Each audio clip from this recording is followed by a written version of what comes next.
आषाढ महिना सुरू झाला किंवा मग पावसाळा सुरू झाला की तळणीचे पदार्थ आठवायला लागतात आणि त्याच्यातलाच एक पारंपरिक पदार्थ म्हणजे कापण्या माझ्या मुलाला प्रचंड आवडतात.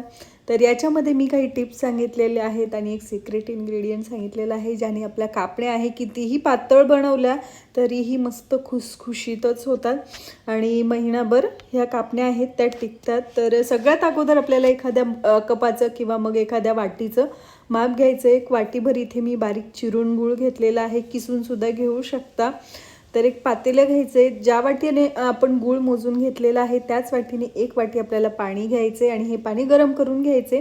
पाणी इथे गरम झालेलं आहे. हे भांडं आपल्याला खाली घ्यायचं आणि याच्यानंतर याच्यामध्ये बारीक चिरलेला आपल्याला गूळ घालायचा आहे. म्हणजे गरम पाण्यामुळे गूळ आहे तो पटकन वितळतो.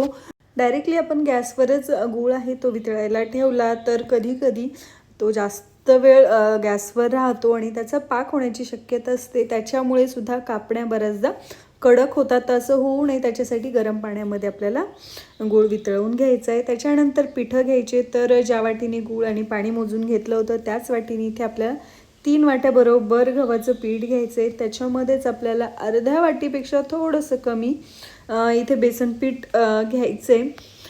1 टेबलस्पून इथे आपल्याला बारीक रवा घालायचा आहे.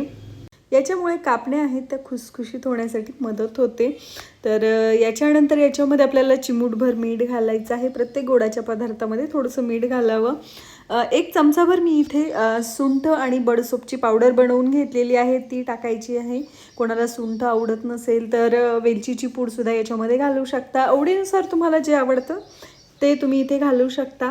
याच्यानंतर याच्यामध्ये आपल्याला 2 चिमूट सोडा घालायचा आहे. बघा, सोड्यामुळे आपण कितीही कापड्या पातळ केल्या तरी मस्त त्या छान खुसखुशीत होतात, मऊ होतात, जास्त कडक होत नाही. त्याच्यासाठी आपल्याला याच्यामध्ये 2 चिमूट सोडा घालायचा आहे. बऱ्याचदा आपण बेसन पीठ घालून सुद्धा आपल्या कापण्या आहेत त्या कडक होतात. तर सोडा घातल्यामुळे अजिबात त्या कडक होत नाहीत. सोडा सगळ्या पिठामध्ये व्यवस्थित मिक्स करून घ्यायचा आहे. त्याच्यानंतर एका आपल्याला पॅनमध्ये 3 चमचे तूप घ्यायचे आणि ते गरम करून घ्यायचे. चांगलं कडक गरम करायची गरज नाही आहे, फक्त ते वितळवून घ्यायचे. तुपाच्या ऐवजी तुम्ही इथे तेलाचा सुद्धा वापर करू शकता. जर तेल घेणार असाल तर 5 ते 6 चमचे याच्यामध्ये आपल्याला रूम टेम्परेचरचं तेल घालायचं आहे. तर घट्ट तूप होतं त्याच्यामुळे मी फक्त इथे ते मेल्ट करून घेतलेलं आहे. त्याच्यानंतर आपल्याला जे तूप याच्यामध्ये टाकलेलं आहे पूर्ण पिठाला व्यवस्थित चोळून घ्यायचे. इथे थोडीशी मेहनत आहे.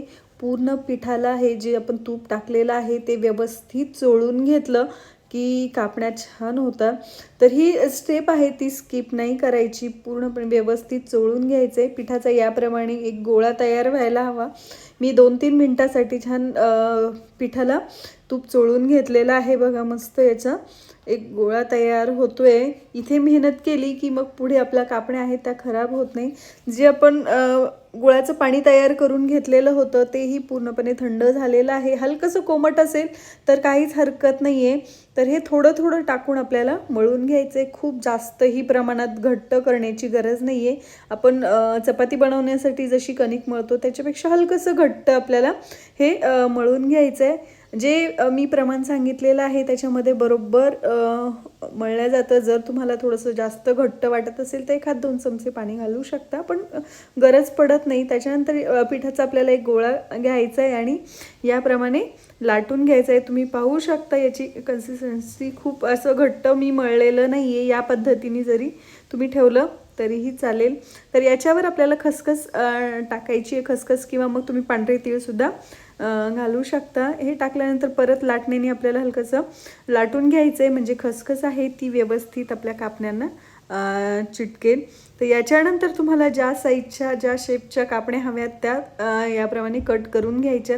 कापण्या डायमंड आकारामध्ये कापल्या जातात म्हणून मी इथे डायमंड शेपमध्ये कट करून घेतलेले आहेत. बघा, इतपत मी या पातळ ठेवलेल्या आहेत. मी काही जाड करणार आहे आणि काही पातळ करणार आहे. बघा, तर तुम्ही तुमच्या आवडीनुसार जाड किंवा पातळ ठेवू शकता. पण आपण जशी चपाती बनवतो त्याच्यापेक्षा थोडीशी जाडच आपल्याला कापणी ठेवायची आहे. थोड्या जाडसरच चांगल्या लागतात. त्याच्यानंतर तेल चांगलं गरम झालं की याच्यामध्ये आपल्याला कापण्या सोडायच्या आहे. खूप जास्त प्रमाणात तेल गरम नाही करायचे की आपण कापणी टाकली की ती सरकणं वर यायला नको असं झालं तर कापणी आतून कच्ची राहते आणि वरतून ती करपते. तर असं न होता मीडियम तेल गरम करायचं आहे. कापण्या सोडल्या की मीडियम फ्लेमवर आपल्याला ह्या कापण्या तळून घ्यायच्या. एकसारखं हलवत राहायचे म्हणजे कापण्या सगळ्या साईडनी व्यवस्थित तळल्या जातात. नाही तर गुळामुळे याला एका साईडनी खूप जास्त डार्क रंग येऊ शकतो, त्याच्यामुळे सतत हलवत राहायचे. तर तुम्ही पाहू शकता आता कापण्या आहेत त्याला छान रंग आलेला आहे, छान तळल्या गेलेल्या आहेत बघा. याच पद्धतीने आपल्याला बाकीच्या कापण्यासुद्धा तळून घ्यायच्यात. तर इथे मी काही कापण्यांना खसखस लावलेली आहे आणि काही कापण्यांना लावलेली नाही आहे. जेवढी माझ्याकडे अवेलेबल होती आत्ता तेवढी मी लावलेली आहे. बाकीच्या कापण्या तशाच केलेल्या आहेत बघा.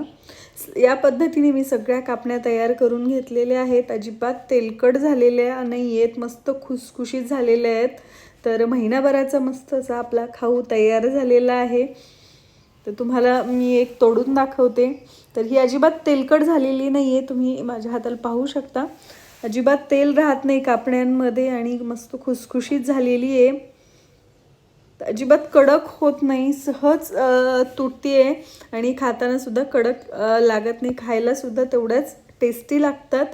असा पारंपरिक खाऊ आपण घरच्या घरी करून ठेवला की मुलांनाही अशा गोष्टी खाण्याची सवय लागते आणि बाहेरचा खाऊ आहे तर तो मुलं मागत नाहीत.